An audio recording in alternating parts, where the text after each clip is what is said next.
भीख मांग रहा है, अपने अपने कर्म से सातों सात प्रकार का हो गया, लेकिन भाई तो सातों है। उसी प्रकार से सांप भी आपका भाई है, अपना कर्म से उस सांप वाला शरीर चादर पाया।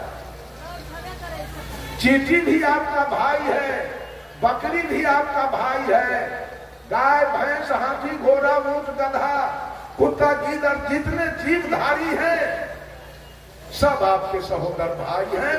साहब कबीर ने कहा, अरे अजब जोला है चादर बीनी सूत करम के तानी, सूरत निरत के भरनी दिन्हा तब सबके मन मानी, चादर हो गई बहुत पुरानी, अब तू सोच समझ अभिमानी, चादर हो गई बहुत पुरानी।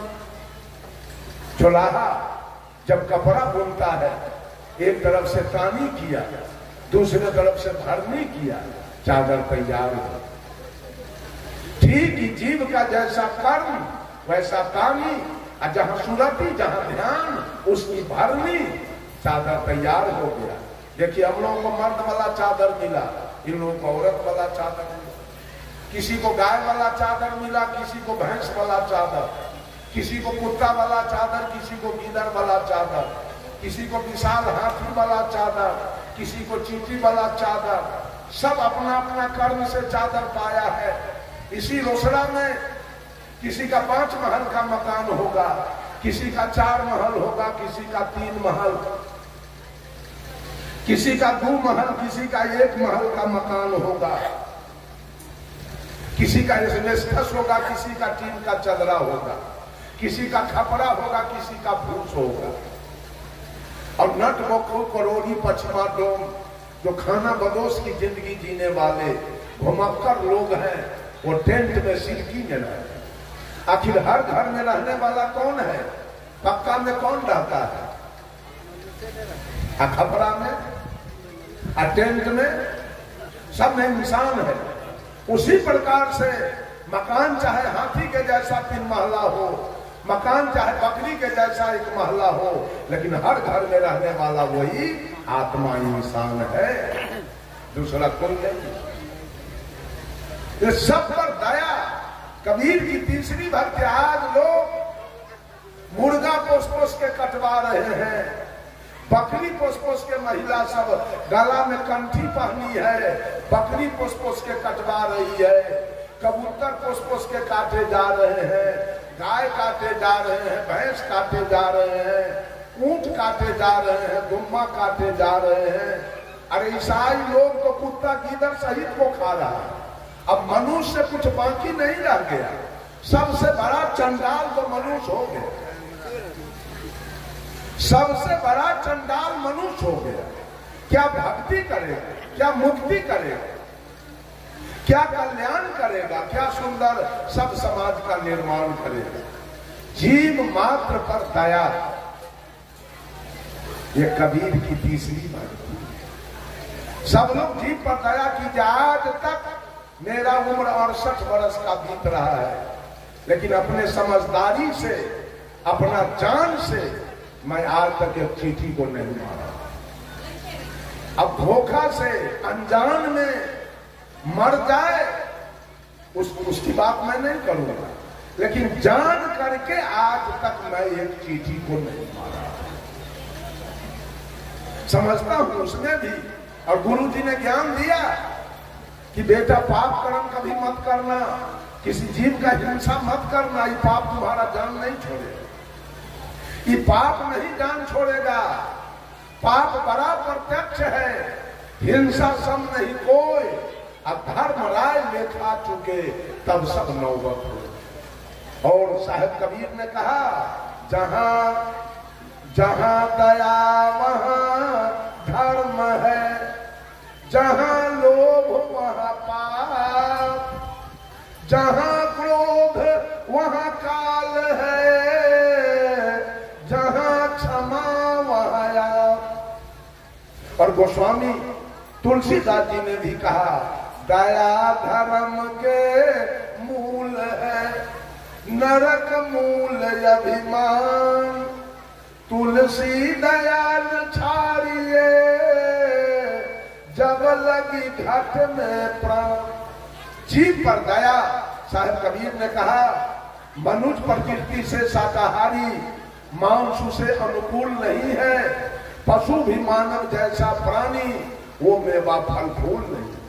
कबीर साहब कहते रहे, बकरी मुर्गी गाय भैंसी गाजर है, मूली है, आम है, मिर्ची है, सेव है, संतरा है, बड़ा मजा से काट काट के खा रहे हो। रे बेवकूफ भी प्राणी है तुम्हारे जैसा, उसमें प्राण है।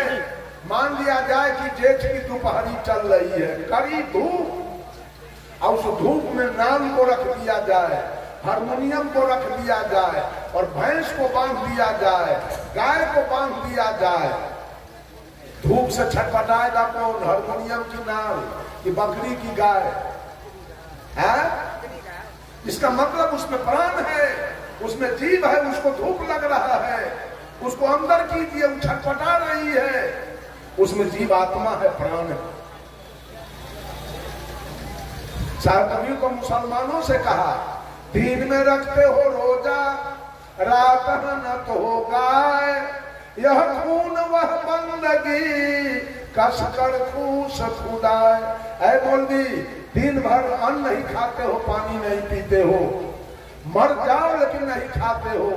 और जब सूर्यास्त हुआ तो कोई मुर्गी जब्बा करते हो, कोई गाय जब्बा करते हो, कोई बकरी जब्बा करते हो, कोई ऊंट जब्बा करते हो, कोई गुम्मा जब्बा करते हो। एक तरफ खून की नदी बहाते हो, और एक तरफ तुम्हारी पूजा हो रही है। ये पूजा कैसे होगा? साहब कबीर ने कहा, खोजे अल्लाह के नगारिया, जन्म के फूहरी, जन्म के फूहरी हो, जन्म के फूहरी, खोजे अल्लाह के नगारिया, जन्म के फूहरी। पांचों वक्त नमाज गुजारे, राखे 30 रोजा, पांचों वक्त नमाज गुजारे, राखे 30 रोजा। घट के अंदर खुदा बसत है, तिनको कभी न खोजा, घट में छाई है अंधियारिया, जन्म के फूहरी, खोजे अल्लाह के नगारिया, जन्म के फूहरी। अरे कलमा पढ़े रहीम पुकारे, दिल में रहम न लाई, कलमा पढ़े रहीम पुकारे, दिल में रहम न लाई। घट के अंदर नूर बसत है, तिनकर खबर न पाई, पर गए माया के लहरिया, जन्म के फूहरी। रे हाथ में हजरत, कदम रसूले, नैन में नबी विराजे, हाथ में हजरत, कदम रसूले, नैन में नबी विराजे। मन मक्का काया है काबा, सिर पर अनहद बाजे, खोल के देखा न के बारिया, जन्म के फूहरी, खोजे। कबीर साहब ने मुसलमानों से कहा, मौलाना सुनो कुरान की बात रे मौलाना, सुनो रे कुरान की बात। जिस बकरी के दूध पिया तुम, सो है मां तू के नाते। उस बकरी पर, उस बकरी को गला कटावे, अपने हाथ छुड़ाते रे मौलाना, सुनो रे कुरान की बात। कर्म तो कियो कसाई के बंदे, पाक कियो कलमाते। यह रीति उल्टी कौन सिखाई, अहमक नहीं लगाते रे मौलाना, सुनो रे कुरान की बात है। मौलवी कहते हुए एक मालिक है ये दुनिया को चलाने वाला। अभी एक आदमी एक कागज का पन्ना बांट रहा था कि भगवान एक है। मैं उसे पूछना चाहता हूं वो एक भगवान कहां बैठा है, उसको लाओ तो बुला के मैं बात करूं उससे। उस भगवान को लाओ बुला के मैं बात करूंगा। बेईमान झूठा, भगवान एक है। भगवान यदि एक है तो हिंदू है कि मुसलमान है, सिख है कि ईसाई है, पारसी है कि यहूदी है, वो पूरब में रहता है कि पश्चिम में, वो मंदिर में रहता है कि मस्जिद में, वो गिरजा में रहता है कि गुरुद्वारा में, वो मांस मछली खाता है कि खीर पूरी, क्या खाता है वो एक भगवान। कैसे आपने साबित किया भगवान एक है? सदगुरु कबीर ने बीजक से कहा एक कहो तो है नहीं, दूजा कहो तो गाड़ी है, जैसा रहे पुनीत ऐसा कहीं कबीर विचार। भगवान को एक नहीं कहा जा सकता, भगवान को दो नहीं कहा जा सकता, भगवान को 1 लाख भी नहीं बोला जा सकता, भगवान को 1 करोड़ भी नहीं कहा जा सकता। कैसे आपने गिना भगवान को, कैसे नामाकरण किया आपने भगवान को? ये सारी बातें झूठ है। भगवान तो घट घट में बैठा है। Tulsidas was the leader of Ram and Surdas was the leader of Krishna, but Sadguru Kabir was the leader of soul. Tulsidas ji सगुण ब्रह्म राम का वकालत किए। आज भी लोग माटी पत्थर शीशा धातु के राम सिया बना के पूज रहा है। सूरदास जी ने कृष्ण का वकालत किया। आज भी लोग माटी पत्थर शीशा धातु के राधा कृष्ण बना के पूज रहा है। But Sadguru Kabir was the leader of soul. लेकिन साहेब कबीर ने इस आत्मा का वकालत किया है। साहेब कबीर ने आत्मा का वकालत किया जो तीनों काल का दृष्टा है, जो तीनों काल में सत्य है, जिसमें तीनों काल में कोई परिवर्तन होने वाला नहीं है। कबीर का भगवान पूरे विश्व में है। ये आत्मा कहां कहां नहीं है। इंग्लैंड में नहीं है कि अमेरिका में नहीं है कि रूस में नहीं है कि चीन में नहीं है। चप्पे चप्पे में कबीर का भगवान है। लेकिन आपके भगवान कहां है? राम नहीं है चीन में, कृष्ण नहीं है इंग्लैंड में, महादेव जी नहीं है अमेरिका में, कहीं नहीं है। लेकिन कबीर का भगवान पूरे विश्व के अंदर ये आत्मा बैठा है। याद कर लीजिए आप लोग, ये झूठा प्रोपगंडा फैलाया जा रहा है पंडितों के द्वारा, मौलवियों के द्वारा और पादरियों के द्वारा। ये सब काल का दलाल है और सबको भटका भटका करके मारने के चक्कर में। सब आदमी गुरु के शरण में चले जाइए, सब आदमी गुरु के शरणागत हो जाइए और कोई पत्थर पानी के पूजा करना बंद कर दीजिए अगर कल्याण पाना है तो। सब आदमी घरे घर माँ का सेवा कीजिए। माँ के सेवा में चूक जाइएगा कल्याण नहीं होगा, क्योंकि माँ का कर्जा सधाना जरूरी है। पिता का कर्जा, माँ का लागत इस शरीर पर 14 आना है, पिता का लागत 2 आना है। इसलिए माँ को आगे किया गया, पिता को पीछे कर। सबसे पहला है मातृ देवो भव, तब है पितृ देवो भव। पहले माँ तब पिता। याद रख लीजिए सब लोग। अब मैं अपने वाणी पर विराम लूंगा। अगर भक्ति करना है, पूजा करना है, जीवन में सुख शांति लाना है, जीवन का कल्याण करना है, तो श्रद्धा भक्ति में आ जाइए।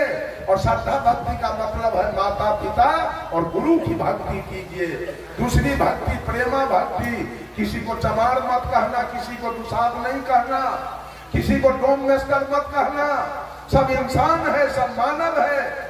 तुलसीदास जी लिख दिए रामचरितमानस में, आत्म अनुभव सुख सुप्रकाशा, तब भव मूल भेद भ्रम नाशा। कि जिस दिन आत्मा की अनुभूति हो जाए कि हर घट में परमात्मा की सत्ता, आत्मा बैठा है, तो फिर सारा जातिवाद खत्म हो जाएगा।